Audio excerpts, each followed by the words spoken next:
Hi, my name is Dana Martin, and my fiance, Sean Harris, may not have been the most law abiding citizen. He made some poor decisions that led to him getting arrested. He also was fighting a case that he may or may not have been guilty of. As far as I know, he's innocent. Um, but yes, he had made poor decisions in the past that led to him being unjustly potentially accused of something. Anyways, he was in custody in Riverside, California. And anytime I went to jail or he went to jail, our families kind of were happy because they assumed, we're safe. We're not getting into trouble. They counted on us being okay. Well, I kind of felt that way too. Like, I know nothing's going to happen to him. He's in custody. Unless an inmate or him got in a fight. And most likely that's not going to result in a death, as far as I figured. But that wasn't the case either. My man was being babysit by Riverside County, in a sense, for lack of a better word. And it was in their hands to keep him safe. And if he was to make bad decisions like use drugs and overdose, it is in their hands to revive him. They did not. If he had been home, which we were in the process of bailing him out, I had just gotten off the phone with him at 10:49 p.m. the evening this happened, and had told him that I would have him out that evening or in the morning. And then, just shit wasn't working out. The bails was $500,000, and I had the full 10%, but they wanted 20%, and I was trying to find a cheaper agency. The following day, I didn't hear from him. I thought maybe he was upset because he wasn't out of jail yet and just wasn't calling. The next day, I get a call from his cellmate, who had thought that I knew that Sean was in the hospital and called to offer his condolences. And I called the jail, what happened? They wouldn't tell me anything. They said HIPAA. I said, well, why haven't you called his mother? Because she's his emergency contact. They were still trying to say HIPAA. I said the reason for the emergency contact is to override HIPAA. That's why we're signing that, giving permission for you guys to share any emergency information. And I'm pretty sure my man getting taken away with no pulse would count as an emergency since he left in an emergency vehicle. His mother called. They wouldn't tell her anything. They wouldn't tell her if he was in critical or stable condition. I had to call hospitals trying to find out, and no one would tell me anything. I called the coroner's office because they told me that if he didn't come to this one hospital, most likely, that's where all inmates get taken for the most part. And I'm like, well, if he died in the ambulance, would he show up at your hospital, or would he go to the coroner's? And they're like, the coroner. So I called the coroner's office, but hysterical. My homegirl had to transfer what I was saying into understandable English. And thankfully, they didn't have him come in. The last Sean Harris was a black man in January, apparently, that they had. And so at that point, I knew at least he was alive. They still weren't telling me or his mother anything. And we were calling the warden. We were calling everybody. Showed up at the jail in tears. They wouldn't tell me anything. But I could see on their face when they looked his name up that it wasn't good. And so we wore scrubs, and I went to the hospital, and I walked in, but I didn't try to go directly to find him. I just went to the charge nurse, and I asked her about him, and they said, who sent you? How did you get in? I was like, no one sent me. I sent myself, and a nurse let me in the door. I just want to know if he's stable or critical. I don't care where he is. They wouldn't tell me. We bailed him out. $120,000 we spent, basically to get his body. He was in the hospital on life support. They said he had brain damage, possibly would never be the same, possibly could never walk again, if he made it at all. They had us do a tracheotomy and a feeding tube. Turned out he didn't need the trach. The hospital is partially to blame for his outcome, which was death after a month of really traumatic, hard to deal with stuff. It's hard to see a man who is so strong be so fragile and empty, and he was such a lively person, and all this could have been prevented. I had the guards on duty given him Narcan, which, according to policy and procedure of the facility, all officers are trained to use and should have on their person. If not, it's in the facility though. California, the state, provides it to facilities for free, so there's no reason that they should have been out. It turned out they had 70 individuals who had overdosed in that county that they've revived. So why didn't you revive him? His cellmate was with him when he started turning blue, and he pushed the box and started doing CPR immediately. Cops responded within 2 minutes, and they continued to do CPR for 10 minutes, and if you can call it CPR when they're just usually using a bag, that doesn't allow enough oxygen to get to somebody's brain. I wasn't aware of these type of effects before experiencing the situation. I always thought CPR, that it, I never thought brain damage would be a result of something like that. This was the first time learning of this, and they did CPR for 10 minutes. He still had no pulse. When the EMTs arrived, the officers stopped doing CPR, according to witnesses, and the EMTs and the cops talked for a minute. Most likely the cop was saying that because it's been continued CPR, that they were going to discontinue CPR and just pronounce him dead. But I'm assuming that the EMTs most likely asked them if they'd tried Narcan, to which they responded no. At that point, 12 minutes after he lost consciousness and had a cardiac arrest, they had given him Narcan finally by admission by the EMTs, and at that point he regained a pulse and started breathing.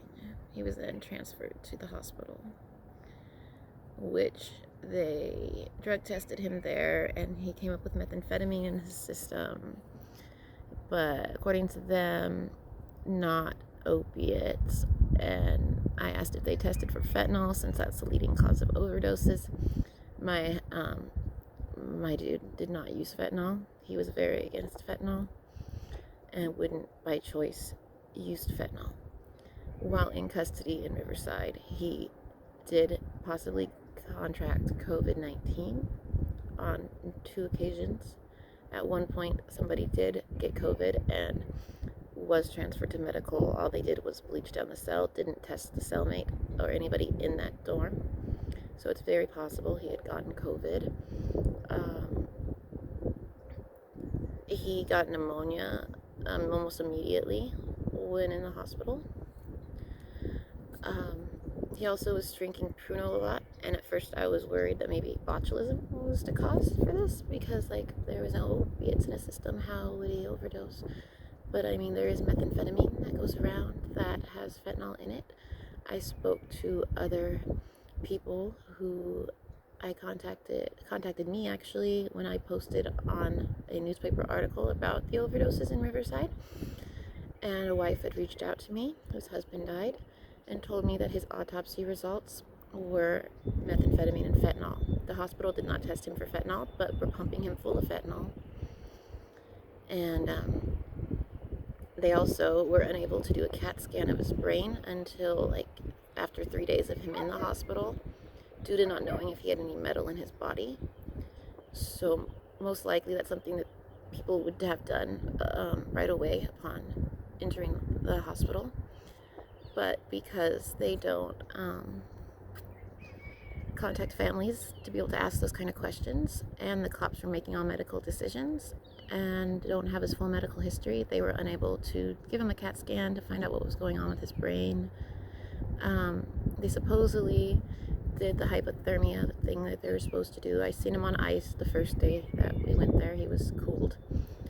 But other days at the hospital when I went, he had a fever and was sweaty, and they didn't have his fan on, and the cooling bag was room temperature. And I'd asked, like, isn't this just rotting his brain? And right away they wanted us to pull the plug. They asked us Monday, following the incident, to pull the plug, and we refused. I believe that he could have recovered, but he wasn't given a chance. They banned all visitation unless people were with his mother after an incident where he sat up, and they immediately put him down with medications, and he started having a seizure around that time. And they told me that was him waking up. He sat straight up though and opened both eyes, something that we were told by the hospital that he wouldn't ever do. They said that he wouldn't open this eye potentially. I don't know why. They also told us that it wasn't necessarily an overdose, that's just what they're calling it, because he came from the jail, and that's what they call all things basically coming from the jail, most likely overdoses. They couldn't say for sure that's what it was. They were telling me he had 50% brain function, but never showed us the whatever, the brain scan results, and they also never really showed us the CAT scan results. When I asked what 50% brain function meant and what parts of his brain wasn't functioning, they told me none of his brain was functioning, and that only his brain stem was functioning, which is what allowed him to be able to breathe on his own and such, because he didn't need the trach that they put in him after he pulled it out, like a day after getting it. They never put it back in because he didn't need it. Basically, it was there for when they gave him too much fentanyl, and he couldn't breathe on his own because of that. Everything that was done was messed up and wrong, and he passed away September 16th at home on hospice care, because we refused to pull the plug and they didn't want to keep treating him at the hospital, so they sent him home on hospice. 3 days before he passed, he actually spoke. He had said no and he said yes to 2 questions, and he had double blinked for one of the nurses earlier that day as well. I had faith that he was gonna be recovering, but he had started getting pneumonia again, and his respiratory rate was very low, and his pulse was extremely high. And so I called the nurses, because the hospital had given us the impression that we were not to call the ambulance and we're not to bring him back to the hospital, and that hospice was our new form of emergency contact. And so I called them, and they just said, oh, he's just transitioning. And I'm like, he's not a butterfly. I mean, he's dying. I know that, and that's why I called you. I need antibiotics, and I need something to raise his blood pressure. And they told me that was impossible. And 2 days later, he passed away. He said we would be together until the end of our lives. And I was with him until the end of his. I was with him the moment his heart stopped. And it's been the hardest thing I've ever gone through. He was my soulmate. We had so many plans, and all that was taken from us because these officers didn't want to give him Narcan. Why? They should give Narcan in all situations when someone's found blue in their cell from not any kind of violence, like, and they have no medical history, they have no problems with their health. Their first thought should be an overdose, since 70 have happened this year. Why he wasn't given Narcan is beyond me. I want justice. I want a law to be made requiring officers to give somebody who's found without a pulse in their cell Narcan, because what's the worst that can happen? Nothing, but a good thing could happen and they could be saved. A lot of people's lives have been affected by this. Sean was the best a friend anyone could ever hope to have. He was a caring and kind individual. He loved wholeheartedly and was a dedicated, honest, and loyal partner. I plan to spend the rest of my life with him. He was a poet. He was an artist. He wrote me love poems every day, even on the streets. He was my best friend. I'd known him since we were 17, and we had only barely gotten together this year. We didn't get enough time. Not nearly. And it was, we were supposed to get to be together. Like, we were getting him out so that he could fight his case from the streets. And for whatever reason, these officers decided to not try Narcan, even though they had it in their possession. Why? I don't know. I would like to see the video surveillance footage from that day and the reports from the officers. I haven't been able to get those. I need some type of closure. I need some type of understanding, and I want a law to be passed that requires officers to not, because right now it is they get to make that decision. They get to make the call, and if they think somebody requires Narcan, they're not medical professionals. They should not make that call. They should give Narcan, because Narcan will not hurt somebody who has no pulse. There'll be no negative effect of giving somebody Narcan. The only positive effect would be that they regain consciousness. So that should be required, that in any instance someone is found down with no sign of injury, that Narcan is administered. And it would be amazing if it could be named in his honor as Bear, which is his mother's maiden name, which is the name he had wanted to change his to, because he was raised by his mother. Again, my spouse was Sean Harris. He was born March 3rd, 1987, and he passed away September 16th, 2022, as a result of being found man down in Southwest Detention Facility, August 3rd at midnight.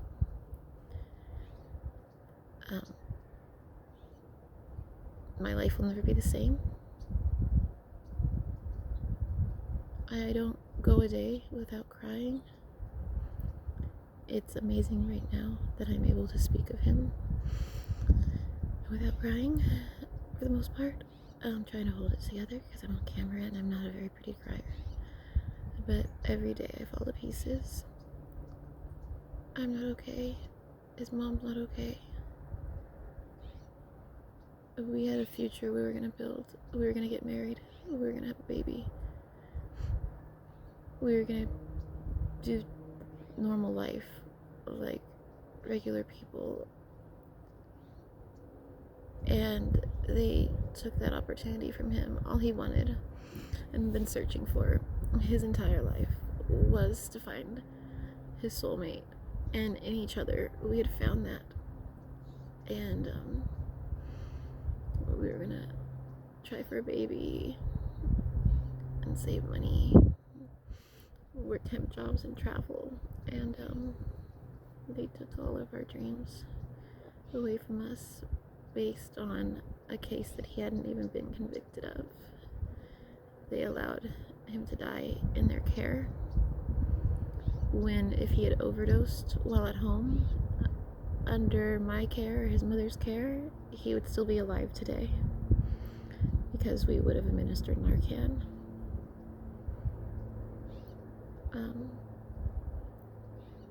let there be justice for Sean Harris and all the other 17 inmates who were found dead at Riverside Detention Facility. Thank you.